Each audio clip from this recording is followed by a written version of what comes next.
All right, welcome to our last day of Resolute, week 6, day 5 of Resolute. Kind of a surreal progression we've been through here. And perhaps I really can't think of too many figures that would be better to guide us through this day. So without any further ado, let's dive right in. So we got Elie Wiesel, a Nobel Peace Prize laureate, as well as another Holocaust survivor. He wrote the book Night, which is a narrative describing the experiences of the Holocaust. And he emphasizes a lot that there's a report and a profound importance and a profound ability within humans to remember the past and learn from it. So his question for us today is, how are we honoring the past and its lessons? Are there figures or periods of time or periods in our own life that we need to reflect on a little bit more carefully? And are there lessons there that we need to learn? And we can expand out through the whole course of history. I think this question allows us to reflect on, and it can really guide us towards a deeper understanding of ourselves and our place in the world. If we see ourselves as a part of history, maybe not the focus of it. Question number 2 is, how are you recognizing and affirming the value of each human life? Probably starting with yourself. How are you acknowledging and affirming the value of your own life? And then expanding that out. I think this is a call to compassion and empathy, but also truth-telling. That if we see people that are, by all accounts, wasting their life, like, how does compassion and empathy and truth drive us to act there? What sort of things are we going to say? What about people that are really close to us? And these truths might be difficult or uncomfortable.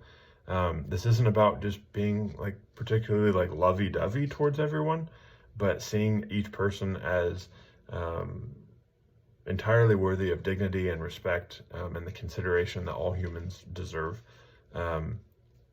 And if they're acting in shitty ways, how do we stay in line with those values without compromising them?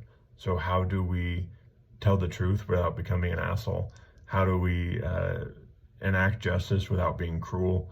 How do we have justice without mercy? I think these questions really have depth to them that might otherwise be a little bit missed if we don't look carefully. So again, I think it boils down again to acting and engaging with people as well as ourselves with a deep respect for the dignity of everyone.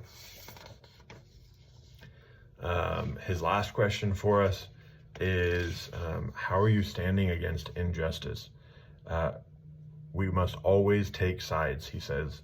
Neutrality helps the oppressor, never the victim.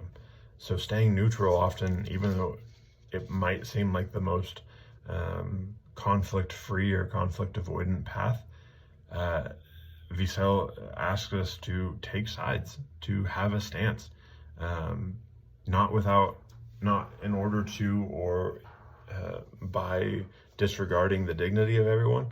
I think that that's always on the table and that's always necessary when we engage with people. But how do we understand someone's dignity and respect that while also conflicting with them or disagreeing with them on life or death issues a lot sometimes? So how are you standing up against injustice? Moving to Maya Angelou, unbelievable writer. Her work, I Know Why the Caged Bird Sings, is incredibly influential, and her civil rights activism is as well. So her question for us today is, what are the experiences in your life that have shaped you the most? How have they influenced your understanding of your purpose and identity? When you look back over the course of your life, what events weigh the most? What have the most say?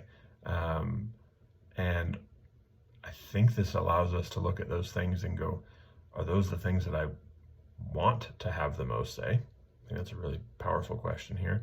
And if so, what can I learn from them? What do they tell me about who I am and what I'm here for? And what do they tell me about how I want to engage in my life in the future?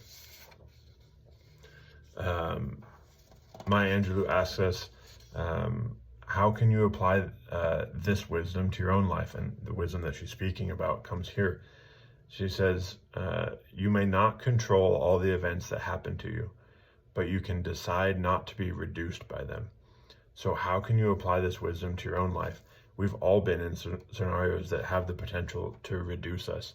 That is our potential, our sense of self, our sense of self-respect or dignity. If you know anything about Angelou's story, there's a lot of those. But how do we decide to not be reduced by them? I think it's an incredible question, and I think it really speaks to the meaning of freedom, that we don't always get to determine what happens to us, but we always get to decide how to not be reduced by it.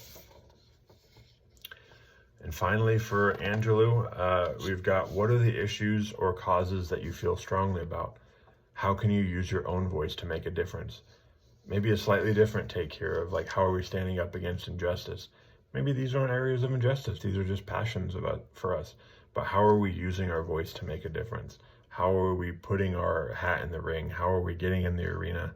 And how are we using our voice to advocate for the causes that we truly believe in? That's it for today. And we'll kind of wrap up in the next video. Take care.